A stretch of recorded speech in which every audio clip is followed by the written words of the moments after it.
નમસ્કાર, હું છું આપના સાથે ઈશા દુબે. આપ જોઈ રહ્યા છો જનસાક્ષી ન્યૂઝ. નજર કરી આજના મુખ્ય સમાચારો પર.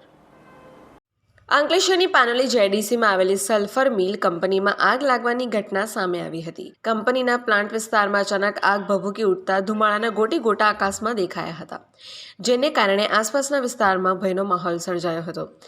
ઘટનાની જાણ થતાં જ પાનોલી નોટિફાઈડ ફાયર વિભાગની ટીમ તાત્કાલિક ઘટના સ્થળે પહોંચી હતી અને સતત પ્રયાસો બાદ આગ પર કાબૂ મેળવી લીધો હતો. આ ઘટનામાં સદનસીબે કોઈ જાનહાનિ થઈ નથી. આગની ઘટનાને પગલે ઇન્ડસ્ટ્રીયલ સેફ્ટી એન્ડ હેલ્થ વિભાગે સમગ્ર મામલે તપાસ શરૂ કરી છે. ઉલ્લેખનીય છે કે ગત અઠવાડિયે પણ આ જ કંપનીના અન્ય પ્લાન્ટમાં આગ લાગવાની ઘટના બની હતી, જેના કારણે કંપનીની સલામતી વ્યવસ્થાઓ સામે ગંભીર પ્રશ્નો ઊભા થયા છે.